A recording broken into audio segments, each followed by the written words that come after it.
Get ready for an amazing showdown in Pacific Rim 3. It's the third part of the series and is going to be even more exciting.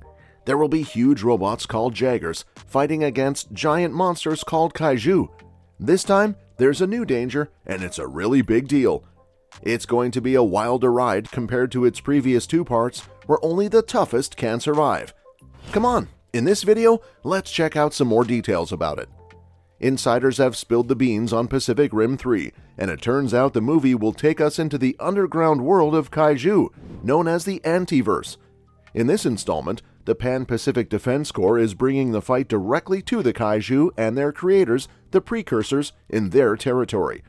Their goal is to finally put an end to the imminent threat posed by these creatures.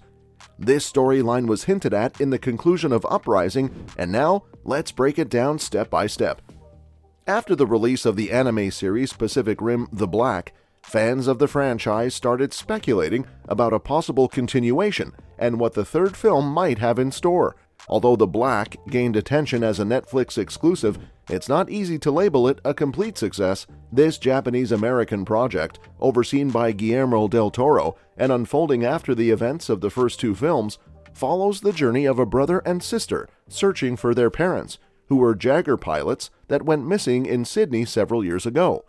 Faced with desperation, the protagonists decide to take matters into their own hands, using a training Jaeger that has been parked near their settlement all this time.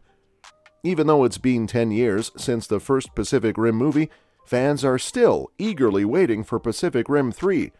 The director, Del Toro, promised a big surprise for the franchise's 10th anniversary, leading fans to hope for an announcement about a third movie. Unfortunately, the announcement never came. Del Toro is confident that Pacific Rim won't end with the second film. He has lots of ideas for future projects in the Pacific Rim world. After the first movie, he gave Warner Brothers a bunch of material outlining a whole cinematic universe with detailed stories and plots for Pacific Rim. However, the producers chose a slightly different direction, adding some elements from the Monsterverse to the franchise. Even though Pacific Rim Uprising didn't receive the same enthusiasm from fans as the original, it still made enough money to justify making a third movie. So there's hope that despite the wait, Pacific Rim 3 might become a reality. 5 years have passed, and people are still talking about making a third movie in the Pacific Rim series. The folks who make the movies promise that this new one will fix the problems some folks had with the second movie and bring back the success of the first one. The person in charge of the second movie, Stephen DeKnight, recently talked about big plans for the third Pacific Rim and even mentioned creating a whole cinematic universe, which is like a bunch of movies that are connected in some way. He couldn't spill all the beans yet, but he said the team has clear ideas for future projects. When they were making the second movie, Stephen and the team were actively writing down things they wanted to see in the third one. They ended up with a bunch of different versions of the script. Stephen already has a general plan for the next movie. He also compared Pacific Rim to Star Wars, saying that future projects might not just be direct sequels, but could also have spin-offs with different stories, characters, and expanding the whole Pacific Rim universe. So, it sounds like they have some cool ideas in the works. Guillermo del Toro's movie series, though not as popular as Star Wars or the Marvel Cinematic Universe, has had a dedicated fan base since its debut a decade ago. The director, DeKnight, has revealed plans for the third Pacific Rim film to connect with the Monsterverse, hinting at a crossover where giant robots battle Godzilla and Kong. Both franchises are under Warner Brothers and Legendary, making it legally feasible. Fans are eagerly awaiting Godzilla vs. Kong, which promises to explore the monster-filled Hollow Earth. In Pacific Rim 2, Jake, played by John Boyega, suggests humanity will confront monsters in the ocean depths, setting the stage for a potential war in the Antiverse. There's speculation about retconning the Antiverse and Hollow Earth origins into a single story, paving the way for a Monsterverse Pacific Rim crossover. However, coordinating collaboration between studios, as noted by DeKnight, could be challenging. The conclusion of Pacific Rim Uprising hints at a third film, where Jaegers face the Precursors and their Kaiju to prevent a threat. This battle, involving interdimensional travel, opens the door for Del Toro's involvement in the Monsterverse. Given the criticism of Uprising's direction, some suggest caution in having DeKnight oversee such a massive crossover. Del Toro's Pacific Rim world, introduced in the sequel, feels different from both the first film and the Monsterverse. When thinking about Guillermo del Toro's cinematic world, Pacific Rim 2 comes across as quite different from the first film and the Monsterverse, which had a more realistic feel. Fans are hoping for a return of Pacific Rim in a third installment and maybe even a crossover with Godzilla. However, the main story of Pacific Rim 3 should be its own thing. If there's any hint of a crossover with the Monsterverse, it should only be in a post-credit scene.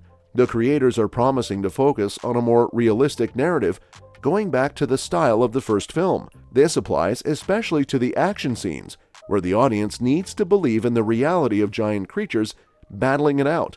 So the dynamics have to be handled just right. The first Pacific Rim often doesn't get the credit it deserves. Critics might have had issues with the plot and acting, but the film stands out in an era dominated by polished blockbusters like Transformers. Pacific Rim offered something different: attention to detail and careful execution of Del Toro's vision. Some argue that in this film, style is more important than substance, but that's only a problem if the style captivates and keeps the viewer engaged. Even after a decade, Pacific Rim remains impressive. In Uprising, Del Toro's unique touch was lost and the original's atmosphere suffered. The sequel lacked original ideas and felt like a parasite on the first film, damaging the brand's reputation. This disconnect is apparent even in the trailers. Warner Brothers and Legendary have a big responsibility to make Pacific Rim 3 a great movie for the audience. They shouldn't try to follow popular trends, but instead create something unique and true to the charm of the original. If they go with a style similar to the second film, it might not work well because the appeal of the sequel mostly came from the strengths of the original. It's important to recognize the mistake in the style choice and go back to what worked in the first film to make sure the third one grabs everyone's attention. The decision to go for a different style in Uprising might have been an attempt to make a more exciting and dynamic film, especially since the industry was favoring brighter movies like Fast and Furious at that time. However, this approach didn't work. The Pacific Rim lost its unique identity. It's crucial to admit the mistake and return to what made the franchise special.